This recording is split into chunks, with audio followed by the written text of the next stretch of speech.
Welcome to NFL Daily, where we're thankful to not have to do a segment about what we're thankful for. I'm Gregg Rosenthal.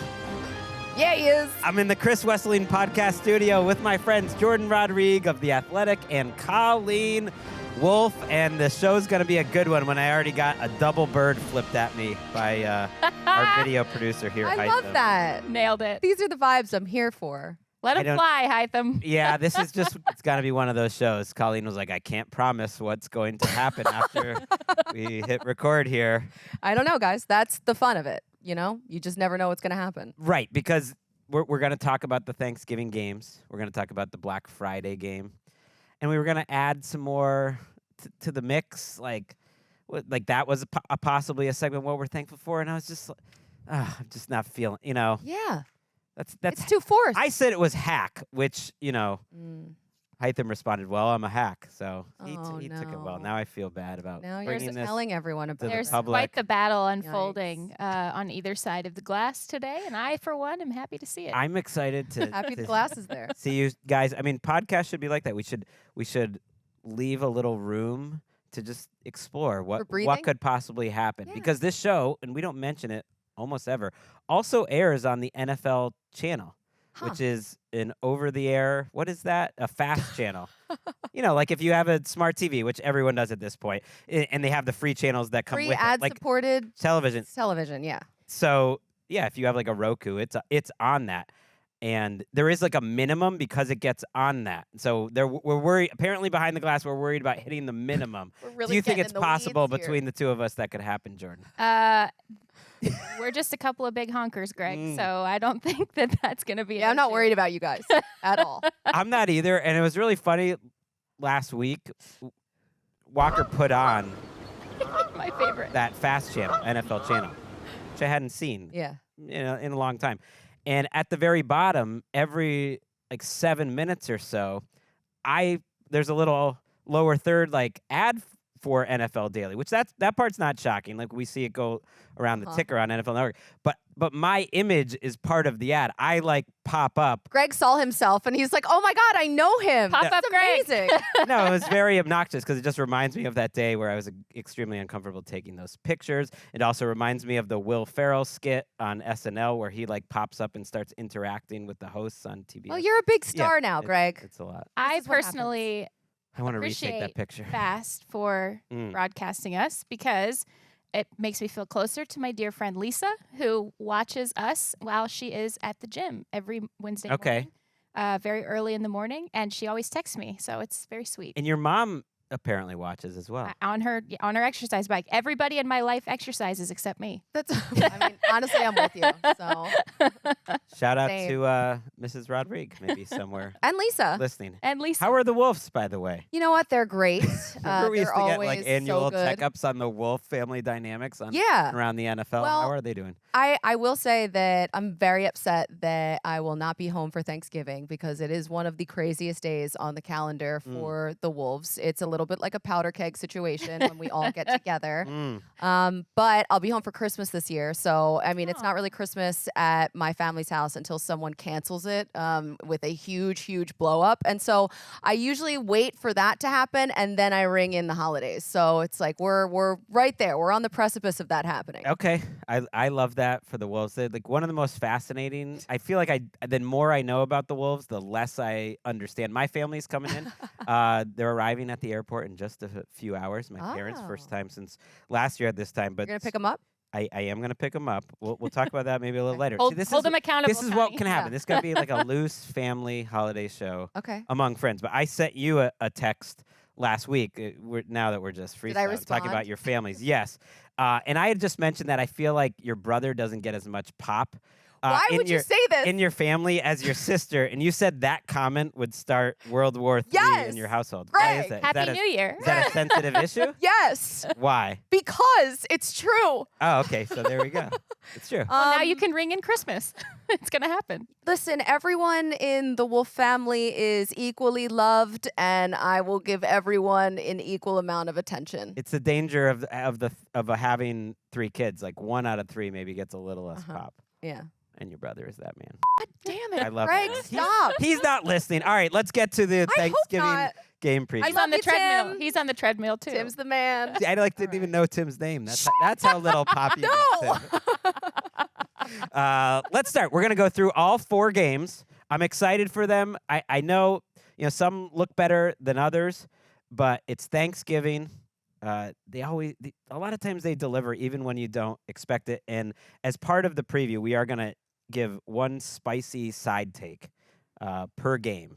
And because the Miami Packers game, I've decided, is the game of the week, before Sunday, we'll each give a spicy side take for that game. So we're going to start talking about the Bears and the Lions. That's on at 9:30 Eastern, or 9:30 Pacific, the best time zone, the best coast. Yeah. The best way to watch football. It starts early.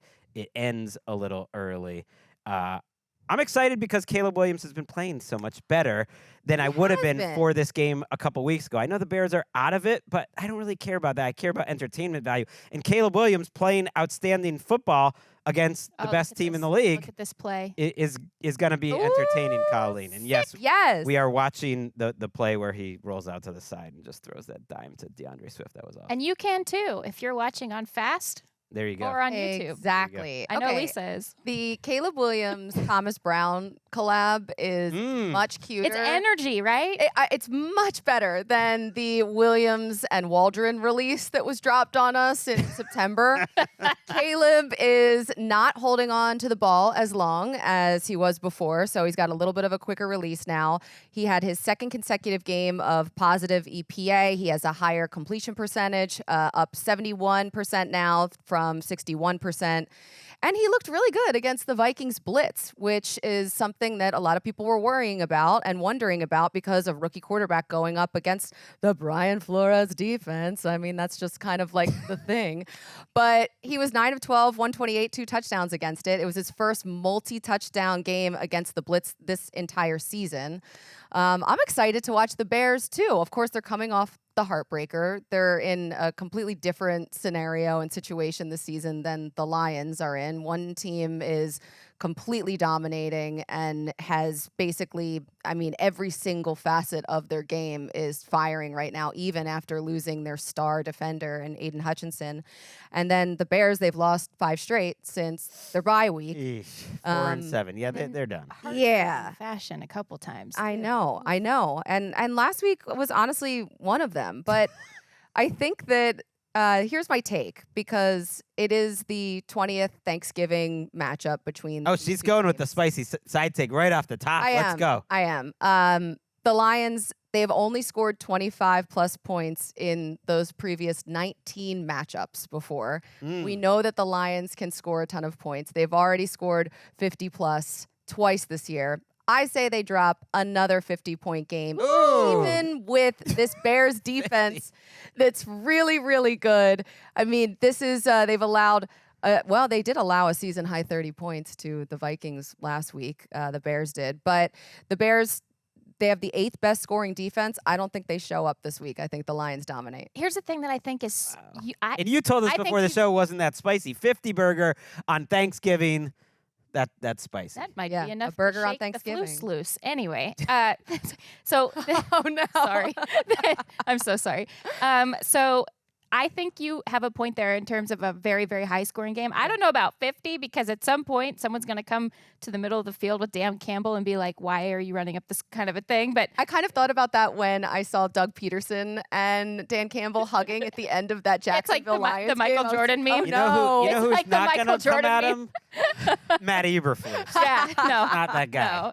No. But when the Bears sort of locked up Justin Jefferson last week, Sam Darnold got the ball to a bunch of different receivers who has a bunch of different weapons in their offense, Detroit. So I think the way that the Bears struggled to defend a variety of different players, that bodes well for the Lions. Everything bodes well for the Lions these days, but that especially bodes well for the Lions in this matchup. Going back to the Bears offense, though, there is a lot to be thankful for, or a lot to be positive about heading into the future. I even heard whispers coming out of that Minnesota market about how impressed Brian Flores was with the job that they did against his defense. And that's a young player in Caleb Williams and his receivers who are starting to connect. And I know I sound soft when I say this, but there's something to be said for like enjoying your job this time of year and enjoying Yes. football and enjoying it is such a grind. And he already you could see how tight and constricted and stressed this offense was just a few weeks ago.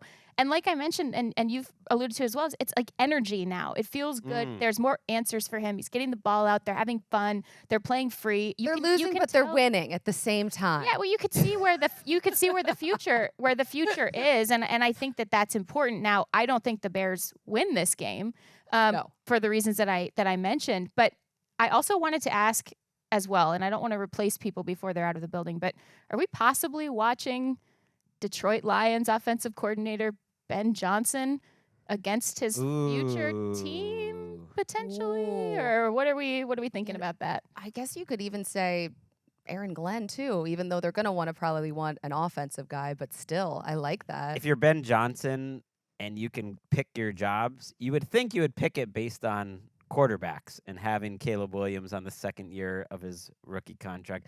That would be awesome. I also think it's such a hard division. The other coaches in it are just so good.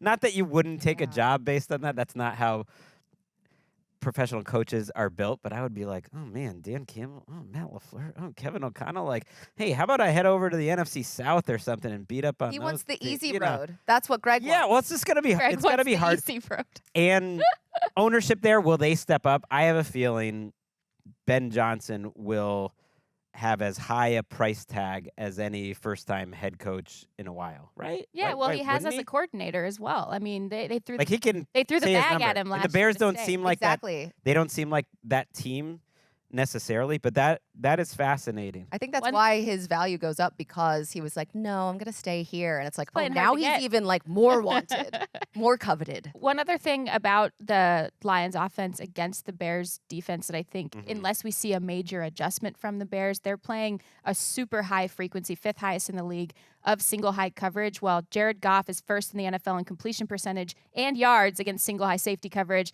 which he continues to face because the Lions run the ball well and more defenders are devoted towards stopping that element of their game, but they just pick them apart through the air. So it's like, pick your poison on this. And the Bears give up nearly 8 yards per attempt when in single high coverage, and they have to play it at a high frequency. It's 10th most. I mean, they're next gen stats, girly. look at you guys.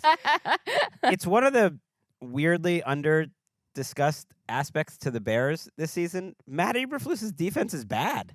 Like it's like started well and then just fizzled, you know. It's a legitimately bad defense. 19th overall. I guess that's more mediocre than bad. Lower third in DVOA, but it's trending down. 30th in terms of their rush defense. Oh, Wolfe. So against David Montgomery and DeAndre Swift, Jahmyr Gibbs. Man, that's throwing me back to the worst tweet I ever made that Lions fans do not let me forget. We'll take a little people don't forget sidebar here. What? I think it was because I reminded them of it a few times, and now I'm doing it again.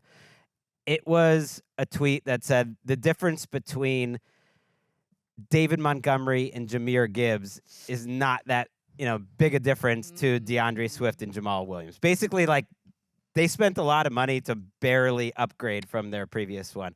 And I halfway through the next season, I quickly was like, well, that was a big fat L. But it pops up on my timeline after every other Jahmyr Gibbs 70-yard run. Also watching Amon-Ra St. Brown, his status for this game. Yeah. Dan Campbell said that he's a little banged up, so I think that he'll probably go, but short week, you never know. A lot of injury situations there. Taylor Decker, I'm surprised that Dan Campbell is saying their left tackle is less likely to play than he is to play, because he did finish that game. Usually that's a good indicator. It is an extremely short week, but they might be without their left tackle, and the left side of that line, like in pass pro, actually not amazing this year, quietly. Khalif Raymond, who's a nice player for them, is expected to miss this game. And then Carlton Davis, who's a starting cornerback, and it's a pretty big drop-off. I think it was Kendall Vildor was in for them last week. They like to play a lot of man coverage.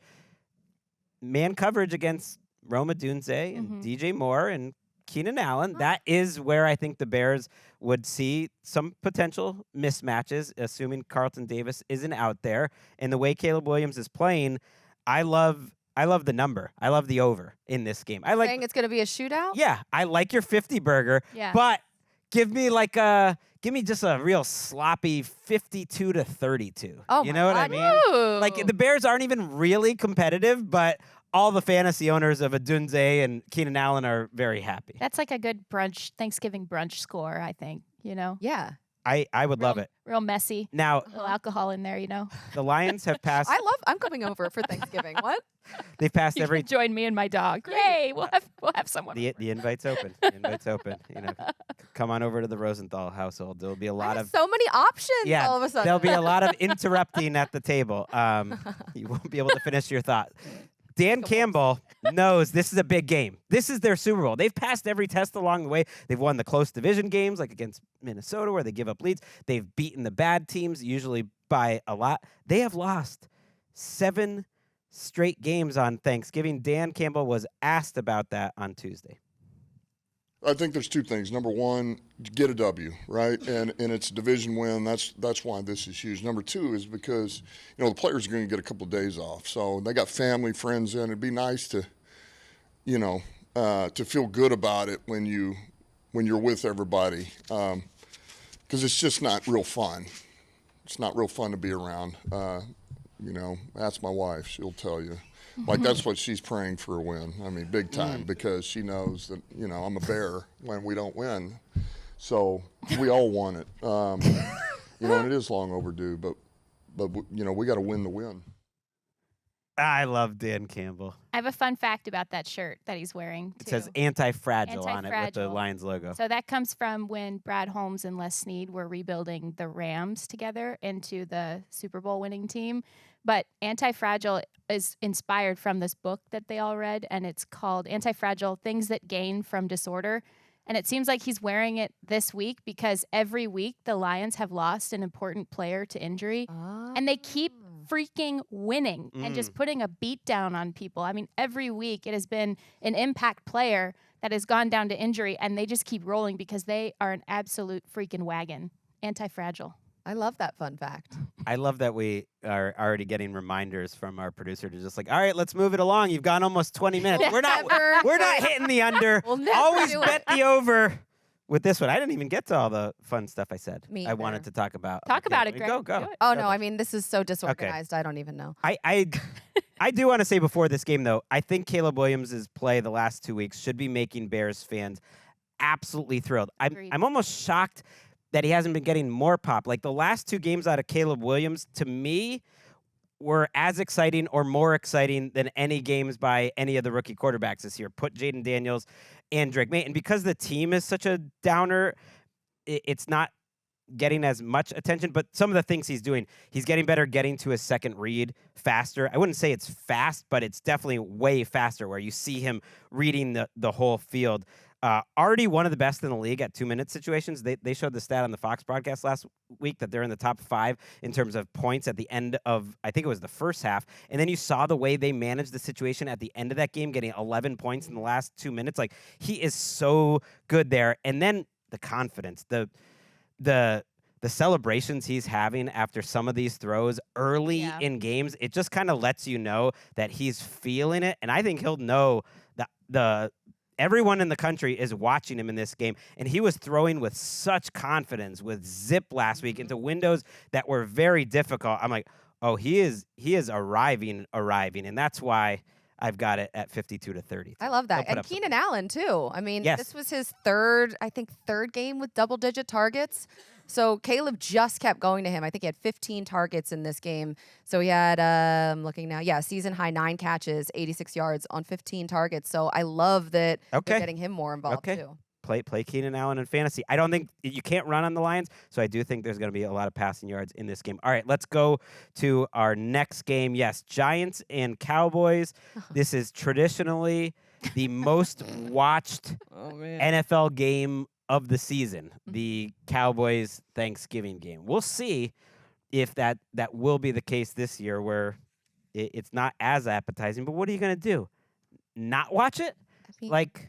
It'll be on. Do you remember what happened with Tommy DeVito playing the Cowboys last year? No, I don't actually. The Giants lost 49-17. That was a different time. It was. We actually might not get Tommy DeVito in the end. Might get a little Drew Lock action on Tuesday. Right. Brian Dable said that DeVito was struggling with a sore arm, and I can think of the play that injury happened against the Bucs, and he left for a couple plays and then came back in after he took a really bad sack, which Tommy DeVito is known to do. That dude gets rocked. Literally the first third down of his season this year, he got absolutely destroyed by, I think it was Kalijah Cansey, and I was just like, he's a blue collar guy. Is he well? Right, but is he? That's it right there. If you're watching you, like I was like, is that it? Did you just last 3 plays? And so we might see Drew Lock against the Cowboys, and that is a mismatch because the Giants' offensive line was terrible in that Bucs game, and then they lost one of their best offensive linemen in Jermaine Illuminor, so they have 2 missing tackles. And this Cowboys pass rush has looked way better since Micah Parsons has returned. Funny, imagine that. Right, funny how that works, like a generational talent. But they've looked pretty good, honestly, for 3 straight games on defense. So that is a mismatch I would worry about if I was Tommy DeVito. I have a short statement about this game. Okay. If you all will indulge me. Yes. Please. Tryptophan is an essential amino acid found in some foods. It's necessary to produce certain proteins, but also helps produce serotonin and melatonin, which is why it makes you sleepy. You can't make it naturally, so you have to rely on foods like turkey or other means to get it into your body. Other means, you ask? I'm so glad you guys asked me that very question. Because, oh, baby, you're going to get other means. Giants at Cowboys is a walking, talking tryptophan injection that has you covered on your essential amino acids for days and days. No need for leftovers unless you love a leftover turkey and stuffing sandwich, which is my bag. It's so good. Yeah, that's the whole. You know, Ed Wolfe calls it L-tryptophan. Ooh. I'm not really Spices sure it up a little if bit. that is like another He's name got some- for it or what, but yeah. What's he got going on with the amino L-tryptophan. acids? I don't know, but it's spicy kind of. Yeah, like last year we went to a friend of Allison Walker's, and we're there, and it was absolutely great. They were amazing hosts, and I would do it anytime. It was just like much easier. But this year I was like telling Ellis, like, oh, we're not going there this year. We're gonna have it at home with Gaga and Grandpa. Gaga's naming my mom to them, and her immediate reaction was like, oh, that's great. I missed having all the leftovers last year. Like I was like, She okay, knows what she's Smart one. about. she She's knows. got it. She's got it. Absolutely knows that. See, we don't even want to talk about this game. That's it. Actually, I'll give a spicy take, but I'm gonna listen to Jerry Jones talking about Mike McCarthy before they do that because it's related. Just speaking about McCarthy's future with the team. Is it crazy to think that at the end of this season we could be talking about an extension for Mike McCarthy? I don't think that's crazy at all. That's not crazy. This Super Bowl winning coach, Mike McCarthy, has been there, done that. He's got great ideas. So bottom line is that we got a lot of football left. That's courtesy of Sean and RJ on Odyssey's 105.3 The Fan. Although I actually think I know that was Bobby Belt who asked the question. Look at me. I'm a Cowboys media insider. Great question, by the way, because the way he phrased it, like, Jerry's got to go into a top. There's no way, right? Jerry's just saying things. And it makes sense. Like, you have a coach that's coaching your team, and they're trying to win games. Yeah. And he doesn't have a contract for next year, so you have to say that's Definitely a possibility. Have to make it seem like you're winning games, yes. Or that it's possible. Or, hey, look, if they won 6 straight games, it's not going to happen. But if they won 6 straight games, he would get that contract, right? Like if miracles happen, and I think they can win 2 straight games. Yeah. I actually like them covering this 4 points. The more I thought about it. At first, I saw 4 points, and we're sending in our picks for game debut early in the week, and I'm thinking, oh well, the Cowboys favored by 4. That's silly. But the more I thought about it, I was like, okay, I think they can do it. I like the Cowboys actually in this game as well, and they're in a weird spot where they have like you said, they have a couple of winnable games left on their schedule, a few very winnable games, and they're in this weird area where they might mess around and get like a outside the top 10 draft pick again, and it's just they're in again an interesting situation. Also, that's where they got Micah though. Yeah, they do some good work in the draft. They do. They draft well. They historically have. It's just everything else that happens after that. So the radio station that he is on, again, the continued appearances, it makes me think, like, I really want, you guys remember several years ago, Grantland was really good at this, the early days of the Athletic, the oral histories. Oh, Oh, love yeah. that. I would love one from this year with the radio station, like Yes. Jerry Jones v. radio station. And those That would guys be at good. that station are fantastic. So, I mean, I'm accepting pitches if anyone, wants it. But yeah, I would love to. I would love be the that. change you want to see in the world, right? It just would be so interesting to me to get everyone's perspective on how tumultuous that relationship has Oh been. my gosh. So all my season. my spicy take is that this Cowboys job, first of all, it's a much better job when it becomes available than the Giants job. Yeah. And that it'll probably be the best job available this offseason. I know there's like all the things that go against it, and you don't like not having all the Chicago? power. Look at the infrastructure in terms of you have a quarterback in Dak Prescott. You have an organization that actually does have a habit of winning a lot of games. They just won 12 games 3 times in a row. They very rarely in the last 15, 20 years bottom out, and it certainly doesn't last more than 1 year. And their scouting department with Will McClay and everything, they draft pretty well. All of these jobs have problems to it. Most of them that we think are going to empty out have been struggling organizations for a decade plus. And I wouldn't put Dallas really in that category. If I'm Ben Johnson even, I would be intrigued to work with the talent that they have. CeeDee Lamb and Dak Prescott, and you got some talent on defense. Jourdan Bland, by the way, returned last week, and that really made their defense look better. Like, I actually think as available jobs go, this is going to be the best one, or a very good one. You should do rankings.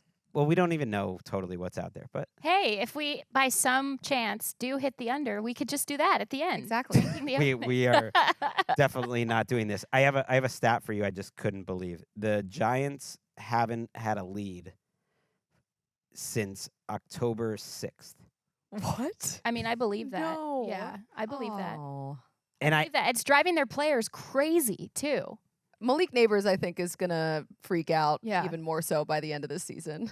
well, I hadn't even gone to London at that point. Like, I was a totally different person. Think of what was happening in our Yeah. lives. Yeah. I was We've just been through so much. maturing as a human. I look back like the Philly. I look back not to give bad memories here, but the Phillies had just won. I feel like you're coming after me today between the Wolves and now what? What is this? The Phillies won Game 2 of the division series against the Mets on that Uh-huh. same day. Because I was like, what happened in sports that day? That was a long ass time ago. That was the last time they even just Wow. had a right. lead.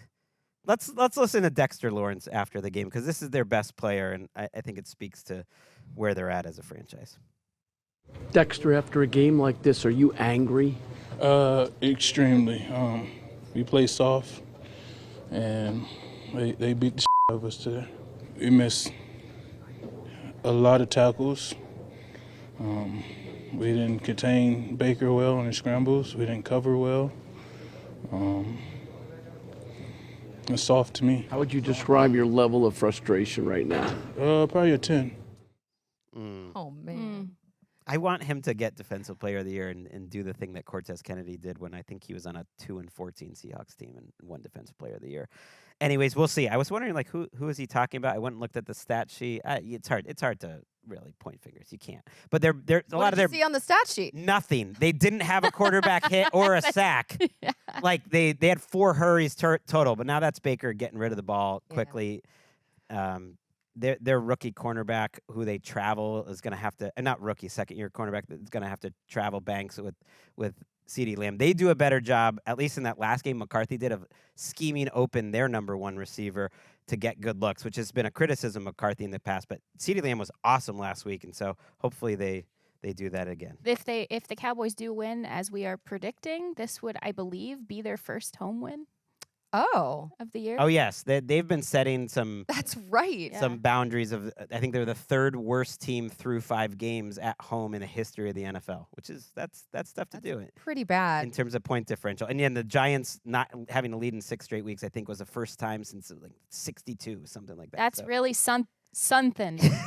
And it would be their 4th straight season sweeping the Giants if they do oh, man. win. That's Dallas. insane. That's Yeah. actually more embarrassing than it all. Before moving on, I do want to point out halftime of this game. Oh, it's not Shabuzi. Shabuzi's on the early side. did we miss our chance to have our Shabuzi Oh, come on, Greg. conversation? I want to have it now anyways. You said you hadn't heard That's why I didn't bring it up. of the Shabuzi song. No. He's continuing to Tipsy. attack Colleen Now, today, I noticed. It is. I noticed it This too. isn't an attack. I don't think it's like, cool. But you hadn't heard. It's a #1 song in America for 19 straight weeks, and it will set the all-time record of #1 song, weeks in a row at #1. Can you guess what the other song that it's tied with right now for the most weeks in a row in history at the top of the charts? Is it like a Taylor Swift song? It's in the very same genre as Shabuzi, and somewhat recent, I would say. Well, I've been living I under don't a listen rock. to I don't country. know.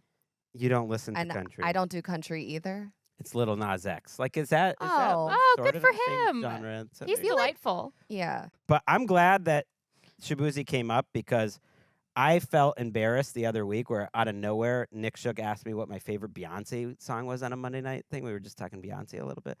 And I wish I had said quickly, because I think the most listened to song I have in Spotify this year when it comes out at the end of the year has Shabuzi on it. And it's Sweet Honey Buckin'. And so I just wanted to throw that out there for the people, that the sweet and the honey part is my jam. That is my favorite Beyonce song. Or maybe just the honey part, which is like 30 seconds long.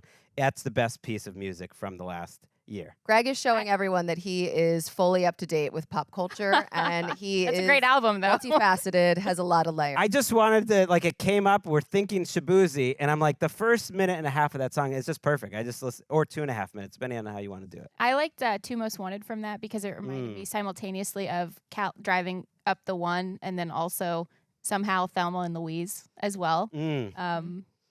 Go women. I just didn't know if there was other... I didn't know if there was other Sweet Honey people out there that think that's the most perfect song, but it's in 3 specific parts, and the second part is maybe my favorite song I ever heard. Yeah. I feel like you're First and talking second. at Colleen a lot. I am not. It's just where It's like I have a the big chair target is right aimed to. here. Let's take a quick break, and we've already hit the over. I'm leaving. We're going to talk about the game of Thanksgiving Day. It's at night. It is It's a on game. NBC. It's Mike Tirico. It's Chris Collinsworth. I'm looking forward to it. Dolphins-Packers right after the break.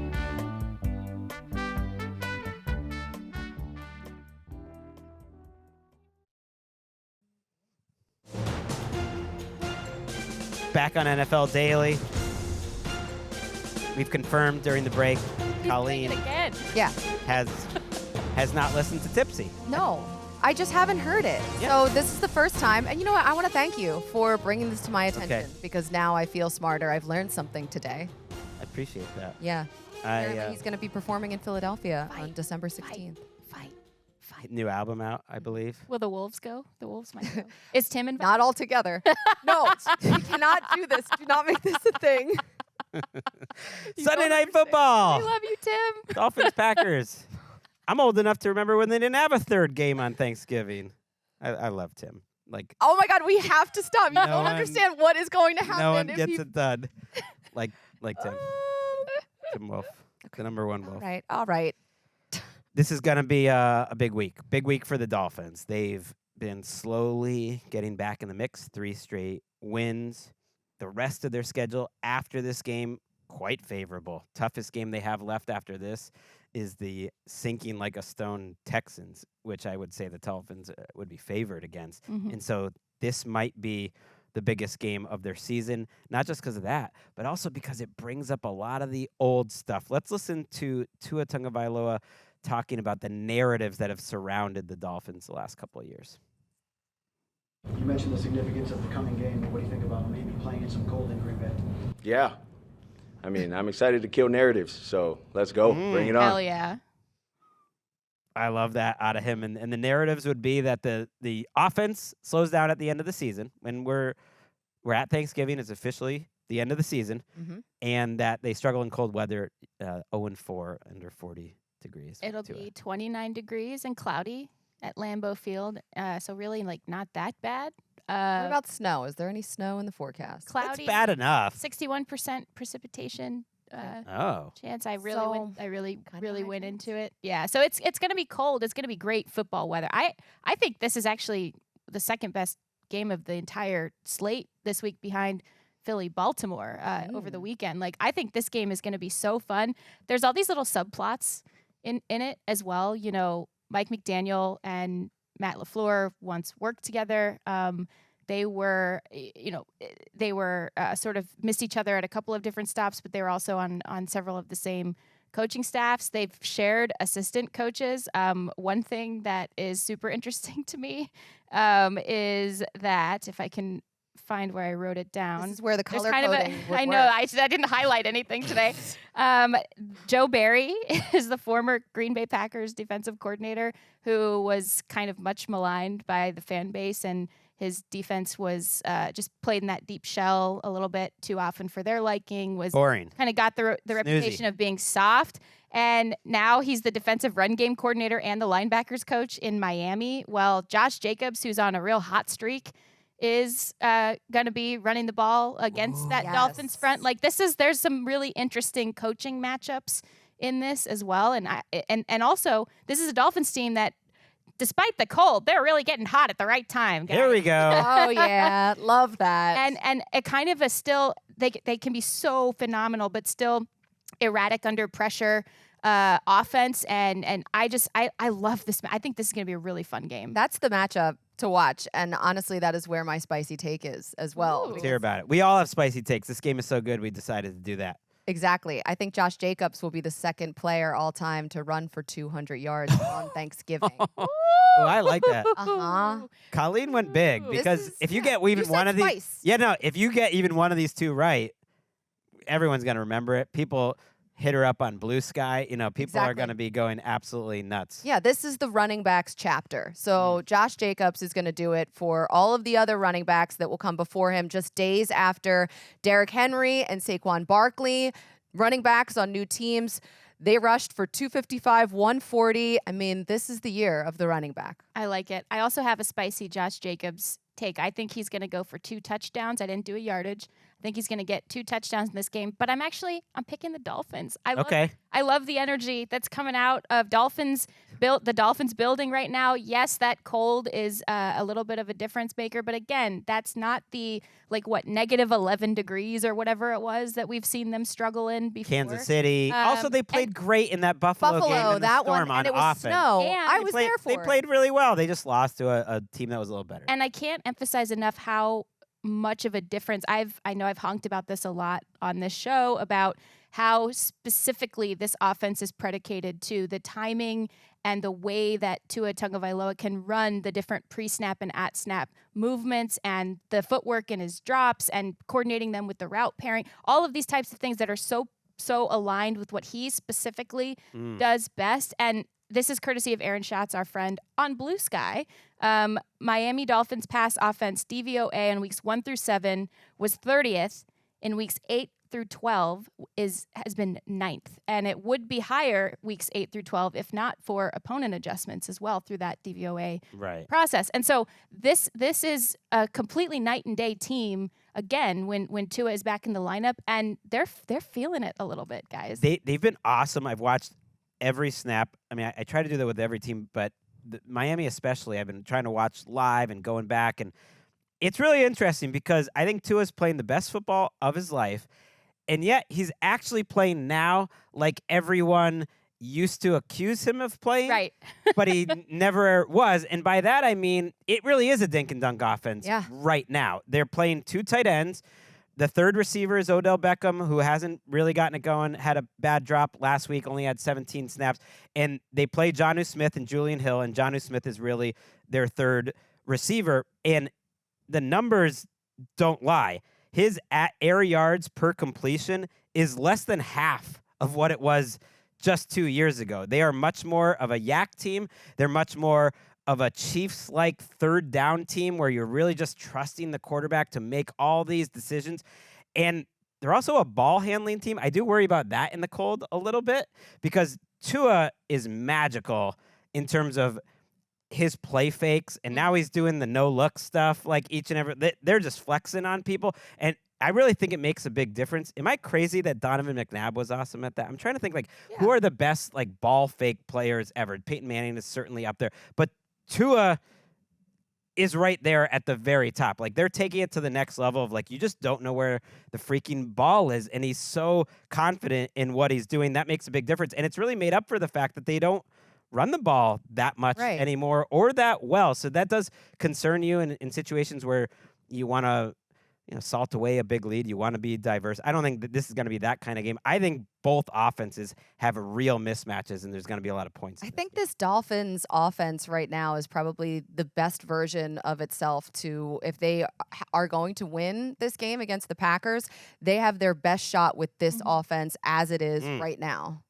No Jair Alexander, most likely. I'm just guessing. Yeah, PCL, that's going to be a little bit gnarly coming back from over the next couple of weeks. That's a big loss, and their pass rush hasn't been that great on paper. They're really reliant on getting turnovers, and they might get turnovers, but that's just very hard to predict. So when I think about Tua, if you don't get some heat on him, and Teron Armstead, their left tackle, is having a really great season quietly. He's been healthy and might be an all-pro.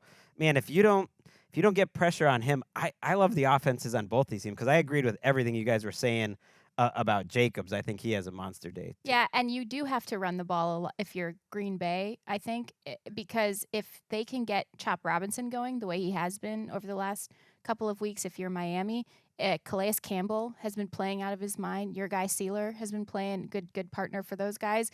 If you can get pressure on Jordan Love, he does tend to be erratic. He's the third lowest completion percentage when under pressure in the NFL right now, according to Next Gen Stats. And so you're going to have to run the ball. You're going to want to run the ball. It's Joe Barry on the other side. You are going to want to run the football.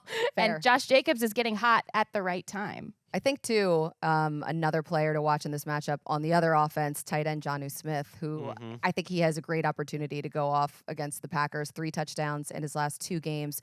And Green Bay's defense is allowing the 13th most yards to opposing tight ends. So even when it's evident that the Dolphins are running things through Jonnu Smith, it still works because the defenses are accounting for Tyreek Hill and Jalen Waddle. The stats are crazy. I went through them earlier in the week just in terms of receiving yards. So we don't need to go advanced stats. Let's just go basic ass stats. Flex. Tyreek Hill has 571 yards this year. Really disappointing in his fantasy owners. Jalen Waddle now after that big game has 548.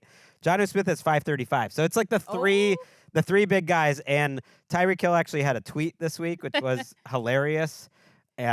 Where it's the meme of the guy whistling at the new girl, and the guy is whistling at Jonnu Smith and Devon Achane, and Tyreek and Waddle are like, what the hell, man? Although he did go to Waddle last week, and Tyreek, he is one of the better Twitter follows out there, and yeah, he agreed my exact thoughts there. He also loves Tua. So before anyone reads into that, like, of course he wants the ball. He's going to get the ball. But like, he absolutely adores. Oh, he had a million other tweets too about people so worried about stats. Like, we're winning, bro, and we need to keep getting these wins. He wouldn't do that unless he was just having a little bit of fun. Let's listen to one more cold take by Mike McDaniel. I was just gonna carry ice cubes in my pockets and throw them at players all week. It's nothing revolutionary. I'm not gonna throw it out there for the world and act like we've checked the box of we've got this answered. It's a football game. How do I feel about narratives? I'm very comfortable with narratives because I think they're very predictable and retroactive. Ooh. I love that guy. I like him. He's the best. And like earlier, it was after they just won this last game. He was already asked about the upcoming cold weather game in Lambeau, and he just deadpanned. He's like, "Oh, you're not going to let me enjoy this, are you?" Like his annoyance is like. I just love his rising level, like you said, of his annoyance level over it. But win a cold weather game. You got to win this game. I was expecting, like, I knew this game was coming, and I was like, oh, I can't wait till that week. I'm going to pick the Dolphins.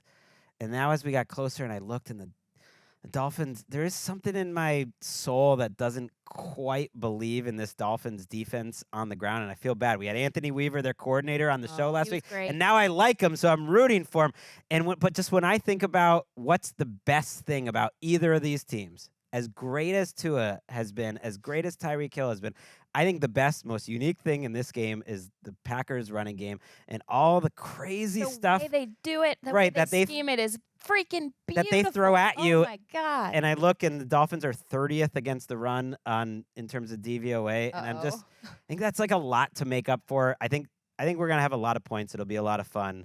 And my spicy side take is actually pro Dolphins. So again, points.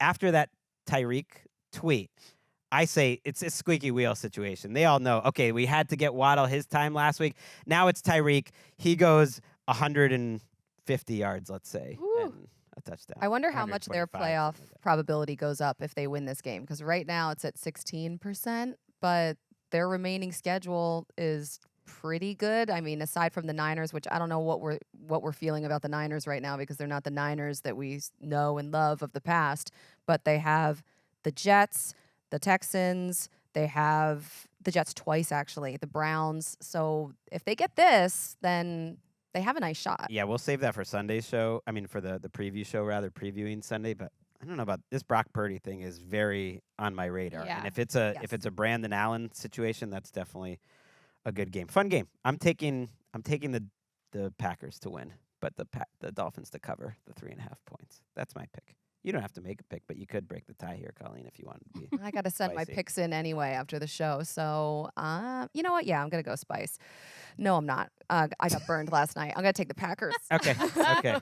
Always good to just react to the previous game when you're making picks. Always. I do think nope, that's not correct. I was trying to find your answer probability. To your question. Yeah, right now they have according to the Athletics model, they have a 33% chance of making the playoffs, and their win probability going into this game against the Packers is just 46%. So, yeah. Keep an eye on. It's a nice little coin flip game. Looking forward to it. Finally, Black Friday, Raiders, Chiefs. Last time we saw this matchup, it was more competitive than the final score would indicate. The Raiders were really in it until the middle of that fourth quarter, very similar to a lot of Chiefs games this year. When we saw it on a holiday spot, which I guess Black Friday counts as.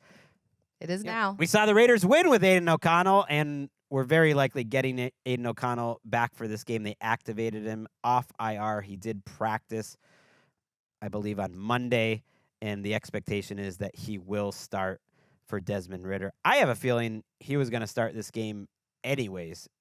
That Gardner Minshew was probably in his last Antonio Pierce loves benching and reintroducing. Wow. And by saying I have a feeling, it's just I read it from your buddy Tashawn Reed on this on sneaky The feeling. Athletic. It's just a gut feeling. It's just this gut feeling. And I will properly credit Yes. my colleague and good friend Tashawn Reed in this and say he actually had a good note. I didn't even think about this either. This is going to be Aiden O'Connell's fourth play caller in 2 seasons. Oh, Scott Turner. Poor guy. I know. That's how erratic they've been at quarterback. Well, and offensive coordinator. I think and other places. I think they've looked a little better in the not that anyone cares that much about the Raiders in the Scott Turner era, but I do think they've looked a little better offensively the last couple of weeks. they're running backs. Like, a little better. Hey, without a little better Alexander from Madison, historically Zamir bad. White. Yeah. They actually ran the ball fairly well against the decent Sincere Denver. McCormick. Sincere McCormick had some nice runs last week, and Chiefs defense hasn't looked great the last couple weeks. That's surprising. Yeah, let's talk about it. I know That's you covered it on secondary. the recap show, but like the Chiefs are kind of freaking me out a little bit. I mean, they've been a little bit, they've just felt almost like creaky all year, especially on offense so far. But good for the Panthers, first of all, to show so much improvement and progress that they actually got themselves in a position to lose a heartbreaking game to Pat Mahomes in the final seconds. I mean, to me, that's quite a feather in your cap if you were where the Panthers previously were. But it also kind of showed more concern to me about the Chiefs and where they're at. And I'm almost like, I always compare them to like the team that just understands how to get their bodies ready and like just push into the postseason, just sort of this like behemoth, like one of those giant freight ships that you see slowly coming in to the harbor, and it just there's no stopping it, right? It just goes. But at the same time, like I don't know, it's almost like Eagles, except without the salty bad vibes. From last year, you mentally. mean? No, I'm saying that's the worst case scenario is where all of a sudden they hit a wall and just sort of start crumbling because they're tired. They do kind of remind me of the Eagles from last year, because I remember with the Eagles last year being like, okay, well, these wins, they're tough wins. They're not pretty, but a win's a win. They're finding ways to win. Yeah. But it's the Chiefs secondary that I've been a little more concerned about than anything else, because the depth behind their top cornerback, Trent McDuffie, it's just not there at all. Once they traded cornerback L'Jarius Sneed to the Titans and lost out on the Marshawn Lattimore situation, you have Jalen Watson that went on IR, and behind them, it's Shamari Connor and then just a bunch of guys who have no experience. Right. I don't know where to put their shortcomings. I've tried to think of comps, because I think the Eagles one ultimately doesn't pass the smell test. I know that was a unicorn situation for them specifically, but that's the bar now that you place the worst fear against. Right. Yeah. I was thinking about the 2019 Patriots, who were a defending champ, but kind of at the end of their run, and they started out 8-0 that year. I think comparing them to the Patriots it makes more sense, because the difference is Patrick Mahomes and Andy Reid will never be Sirianni and Hurts. No offense to them. They are two of the greatest of all time. So I think their floor is so much higher. But I don't think they're a great team. I've settled more in on some of those Patriots teams that had some pretty clear shortcomings, but also had the greatest, one of the greatest quarterbacks of all time and one of the greatest coaches of all time. And that especially the 2013 and 2015 ones that lost to the Broncos in the conference championship. That's where I think this Chiefs team is going. I'm going to give you're making a face as that. Yeah, because I love Greg. I'm so thankful for you.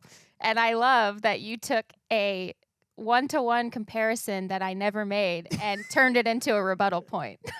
Nobody's comparing Jalen Hurts and Nick Sirianni I know to that. Andy Reid. And my God, man, I'm saying the burnout factor. Yeah, of no, I trying get to it. win in a deep postseason run year It's over not year over year. sustainable. I get that, and that's why that is one of the reasons why I don't think they'll be in the Super Bowl if I had to pick. It wouldn't shock me. But their floor is They still... remind me more like the Patriots. They're still... Their floor is There still... she goes. Get him, Colleen. Now's your moment. The Seize your most moment. Greg thing ever. Their floor is still 14-3 and probably having an extremely winnable home game in the divisional round. And so, are they they need to improve on some of the things Somehow that are also problems. taking a shot at the Eagles. Jalen Hurts and Nick Sirianni will never be Andy Reid and Patrick Mahomes. All right, well, I mean... Okay, fine. No one said that, Greg. How does it feel? Doesn't feel good at all. I feel like Tim Wolfe right now. Oh my God. We're going to have to edit all of these out. All right, I'm going to list a bunch of issues, because I don't think we're panicking. With my family? No, with the His Chiefs. grievances. With the Chiefs. So I think all the concern about the Chiefs, and people are like, "How this is the worst 10-1 team ever," and blah blah blah blah blah, and they're so lucky. It's somewhere in between. Let's say their total efficiency DVOA puts them at 7th. That feels exactly right. Yeah. That they actually are a really good team. They're really efficient on offense. We know how they can coach things up, but here are their issues, and I think they've been increasing, which makes them bigger. And let's rank them maybe. These are the big ones. Number 1, their offensive tackles. Yes. Okay. Oh my Okay. goodness. Number 2, their overall team speed on offense. Okay. Number 3, their lack of a pass rush. And I wanted to put that out there because I don't think that's getting a lot of pop, but they don't have a very good pass rush. It's Chris Jones and very little else, and they're having to play him on the outside. I think that could be a problem against really good quarterbacks. And then number 4 is their cornerback 2-3 position. Yeah. And quietly, Jalen Watson, who was not a big name, was performing about as well in all the advanced metrics as just about any cornerback out there. And since he's out, and he's probably not coming back this season, it appears it's been a big drop-off, and you alluded to that a little bit. So those are broken tibia and fibula, so I don't think he's going to be back. Yeah, that's rough. I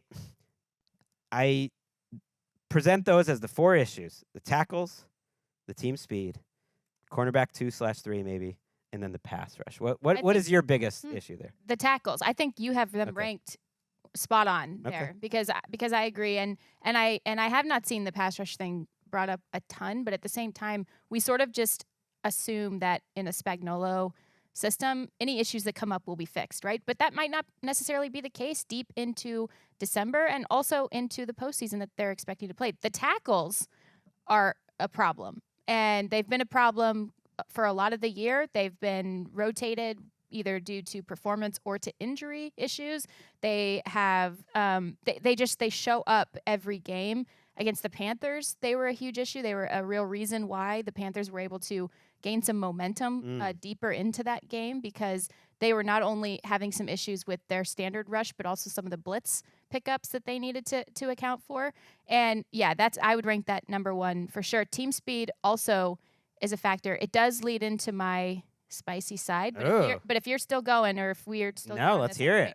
So the Raiders, for all they're kind of getting laughed out of the building or out of the conversation on a lot of this conversation that we have about them, is like they do have something really cool about their future, and that is Brock Bowers. Yes. Oh. And we've talked about him on this show before. He is outstanding. He's an electric player. I know Pat Surtain was a big factor last week in helping to account for him, limit him. He had 38 yards, which I believe was his second lowest amount of yards in the season. But this rookie tight end, he's outstanding. He does everything. And I think he's going to double Travis Kelce's production in this game. I think the Raiders will lose. I think they will get trounced. But I do think that Brock Bowers, because who else? I mean, where else are you going to put the ball? But teams have known that all year, and Brock Bowers is getting open. And I think that he is going to sort of become, in this game, the quiet, like, symbol within the game, like far from the most important elements of this game, where the torch is being passed a little bit from I like one of the best tight ends we've ever seen, who's now in the twilight of his career. And Brock Bowers is going to be one of the next great tight ends in this league. I love that for him. I mean, from start to finish, he was born in Napa. Everything is working out for Brock Everything's Bowers. coming well. Not everything. I mean, he could be on the Chiefs. What are you saying? Fair. Is that a hair shot at Bowers? No. Why would you assume that? Oh, I don't know. I don't know You what said it it, is. not me. Is there a hair situation I mean, happening? Yes. Well, it happens to Oh, yeah, a lot of I men. know. A lot of young men, older men. Men. Bowers. Look, AOC, he's 1-0 all time against Patrick Mahomes in island games. I'm just saying. What a stat. I'm just saying. You think, Taylor Swift, she's got to be there. Oh, we're going to get some weird Al Michaels, like Amazon, Taylor Swift yeah, jokes. It's going to probably. be. Talk about a fun table, though, for a big family dinner. The Swift-Kelsey Thanksgiving. That I would think be fun. getting the Yeah. Friday game would be fun if you were a player, because you get your Thanksgiving. It would have been basically an off day anyways.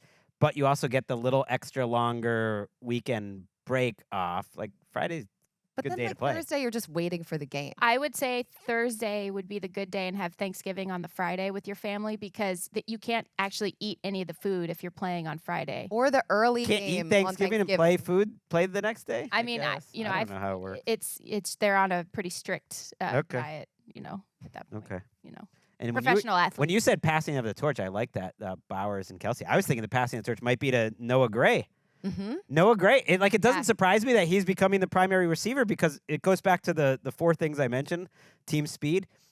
He is probably their most explosive, consistent offensive weapon, which is wild, but he gives them a little more juice. And Xavier Worthy, they don't really feel like they can count on him. So He was wide open on that touchdown.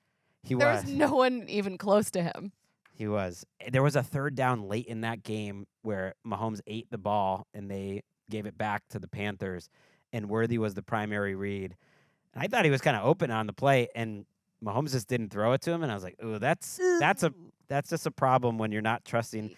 They're trying to get some pass rush out of like Josh Uche. He hasn't done anything for them so far. They had a first-round pick last year, Felix DK Zamo, just hasn't really done anything either. So there's just little issues with this Chiefs team. Not that it should get in the way.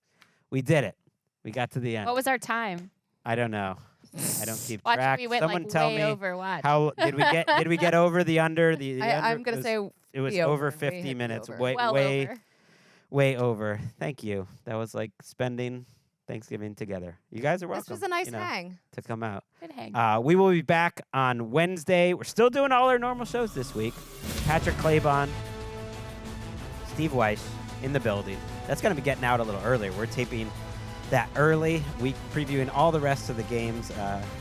Love having you guys here. Happy Thanksgiving. Have a great Thanksgiving. Look, when we're causing internal strife in the Wolfe family, All right, you know I'm outta football here. is back. Goodbye.